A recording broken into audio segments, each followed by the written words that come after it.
নবমতম দুয়ারে সরকারের ক্যাম্পে উৎকর্ষ বাংলার স্টল। রাজ্য জুড়ে শুরু হয়েছে দুয়ারে সরকার কর্মসূচি, যেখানে রাজ্য সরকারের একাধিক প্রকল্পের জন্য আবেদন করতে পারেন সাধারণ মানুষজন। এবার এই দুয়ারে সরকার শিবিরে উৎকর্ষ বাংলা স্টল দেখা গেল গঙ্গাজল ঘাটিতে।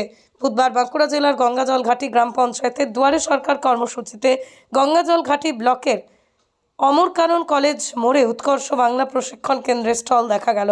এই স্টলে এসে উপস্থিত হয়েছিলেন এলাকার বিধায়ক অলোক মুখার্জি। তিনি এসে স্টল বেশ কিছুক্ষণ থাকেন ও কথা বলেন। উল্লেখ্য, এই প্রশিক্ষণ কেন্দ্রে হোটেল ম্যানেজমেন্ট সহ একাধিক বিষয়ে প্রশিক্ষণ দেওয়া হয়ে থাকে। প্রশিক্ষণ শেষেই কর্মসংস্থানেরও ব্যবস্থা করা হয়। বিধায়ক ছাড়াও উপস্থিত ছিলেন গঙ্গাজল ঘাটি গ্রাম পঞ্চায়েতের প্রধান শুভজিৎ সিনহা, পঞ্চায়েত সমিতির সহ সভাপতি নিমাই মাঝি, পূর্ত কর্মাধ্যক্ষ রাজদীপ সিংহ সহ অনেকে। ধন্যবাদ জানিয়েছেন ইউথ স্কিলস একাডেমিকে এলাকাবাসী। অনুপ্রেরণায় নবম পর্যায়ে দুয়ারে সরকার ক্যাম্পে আমি আজ উপস্থিত হয়েছি এবং এখানে এসে দেখছি প্রচুর মানুষের সমাগম। বিভিন্ন প্রকল্পের মাধ্যমে এলাকার মানুষ বিভিন্ন প্রকল্পের সুবিধা পাচ্ছেন। কন্যাশ্রী, রূপশ্রী, খাদ্যসাথী, স্বাস্থ্যসাথী, কৃষক বিমা থেকে শুরু করে কৃষক বন্ধু প্রকল্প শুরু করে স্টুডেন্ট ক্রেডিট কার্ড। এবং যেটা সবচেয়ে ভালো লাগলো, এটা আমি প্রথম দেখলাম স্টলে এই দুয়ারে সরকার ক্যাম্পে এসে, যে এখানে উৎকর্ষ বাংলা প্রশিক্ষণ কেন্দ্রের একটা ক্যাম্প এখানে করা হয়েছে, যেখানে আমাদের দুজন দিদিমণি এখানে আছেন। তারা এখানে এসে যারা এই প্রকল্পের সুবিধা দেওয়ার ইচ্ছে তারা এখানে আসছেন এবং ফর্ম ফিল আপ করছেন। এবং আমাদের এখানে এই যে ইউথ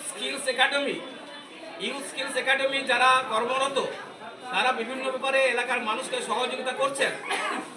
মানুষের উৎসাহ চোখে পড়ার মতো এলাকার বেকার যুবক যুবতীরা এই উৎকর্ষ বাংলা প্রশিক্ষণ কেন্দ্রে এসে তারা একটা আশার আলো দেখতে পাচ্ছে, ভবিষ্যৎ পায়ে দাঁড়াবার সুযোগ করে দিচ্ছে। এই জন্যে আমি বারে বারে বাংলার মুখ্যমন্ত্রী অগ্নিকন্যা, বাংলার মুখ্যমন্ত্রী জনগণের নেত্রী মমতা বন্দ্যোপাধ্যায়কে অশেষ ধন্যবাদ, যিনি তার 70টার বেশি প্রকল্প পশ্চিমবাংলায় চালু করেছেন এবং বিভিন্ন স্তরের মানুষ, ছাত্র ছাত্রী, শিশু থেকে শুরু করে বৃদ্ধ বৃদ্ধা, ছাত্র ছাত্রী শুরু করে প্রত্যেকটা মানুষ এই বিভিন্ন প্রকল্পের সুবিধা পেয়ে আজ উপকৃত হচ্ছেন। এই বলে আমি আমার বেকার যুবক যুবতী যারা অন্তত গ্র্যাজুয়েশন করেছো, ছাত্রছাত্রীদেরকে অনুরোধ করছি, তোমরা এই কলেজ মোড়ে যে উৎকর্ষ বাংলা শিক্ষা কেন্দ্রটি রয়েছে, তোমরা এখানে এসে অ্যাডমিশন হয়ে যাও। এখানে যারা শিক্ষক শিক্ষিকা আছেন, ট্রেনার আছেন, এবং এই আমাদের কলেজ মোড়ে যারা ট্রেনার রয়েছেন এবং যারা এই প্রকল্পে যুক্ত আছেন, তারা প্রচুর পরিশ্রম করছেন এলাকার মানুষ এগিয়ে নিয়ে যাওয়ার জন্য।